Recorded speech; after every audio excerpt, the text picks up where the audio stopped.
Mga kagulay, yan po yung sitwasyon ng ating gulayan sa paaralan, maging ng ating mga alaga. Yung ating mga alaga, kumain na po yan. Binigyan ko na po ng maraming pagkain kahit hanggang mamayang hapon. Pumunta man ako o hindi, ay busog yan dahil binigay ko na rin yung para mamayang hapon nila sa dami. Yung 1 kilong ausikatod lang muna binigay ko mga kagulay, gawa po ng medyo ano po tayo ngayon. Pero titiyakin natin, mamaya makakapunta tayo. Ang hindi ko lang inaasahan, baka mula doon sa amin, sa ibang barangay, na medyo malayo din kasi 5 to 7 minutes ang travel ko eh. Baka maglalakad na lang tayo kasi gawa po ng sa daan, lubog na po kasi, pinilit ko lang. Baka dito sa pag-uwi, sa lakas pa po ng ulan na yan, lalakas pa, ay baka hindi na makadaan, so lakad na lang. Gaya po ng dati sa mga nakaraan din, kapag kaganyan tag-ulan, naglalakad lang po tayo.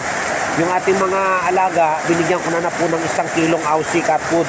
1 kilo po yung binigay ko, mga kagulay, ayon. Pero kanina po yung kumakain, lahat naman po sila kumain na. Yun nga lang, si Niam, nandun siya, humiwalay dahil sa maaring kabuhanan na po ni Niam.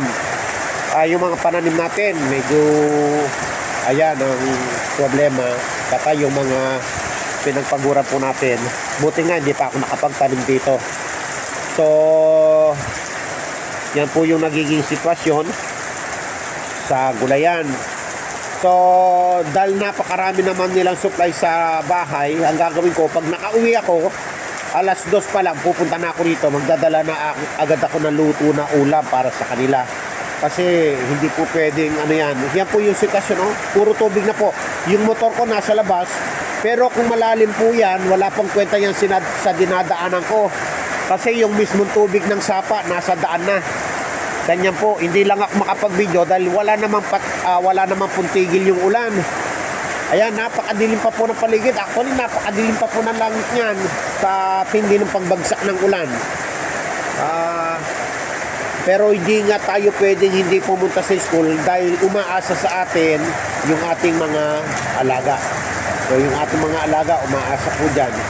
So ang ginawa ko, dahil panahon ng tag-ulan malamig, halos pinagsasara ko lahat ng mga bintana sa room ko at nagbukas lang po ako ng 1 bintana. Halos sarado na po lahat yan para yung lamig hindi ganong pumapasok. Dito lang po sila pumapasok dahil sira yung bintana. Maging doon sa likod, sarado yung bintana para kapag gustong mainitan ng ating mga alaga ay maiinitan po sila. So gabagamat dito, usually hindi naman po nababasa. Ito naman, mataas naman po yan. Usually ang lubog, pinakamalalang lubog pag umabot na po sa first step na yan. Yan, dito sa sobrang lala na po ng laki na po ng tubig nun kapag umabot pa dun sa step na yon. At yan lang po mga kagulay. Palagay ko maaaring bukas din, wala pang pasok kung ganyan ang magiging sitwasyon at hindi aasenso. So yan na po, at magbibideo lang ako nito, ay magpo-picture para naman doon sa school report. Minsan may mga school report na dapat tingnan sa eskwelahan. Pipicturean ko lang po yung buong paligid ng eskwelahan, isesend ko doon sa group namin para naman ang principal, siyempre may ma-send siya sa dahil sa kailangan po yan mga report sa mga flood So ang magiging problema lang po natin mga kagulay, yung dinadaanan.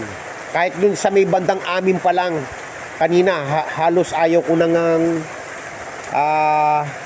nang tumuloy gawa po ng mataas na yung tubig, baka masira yung motor. Yun nga lang, hindi ko naman matiis na hindi pumunta.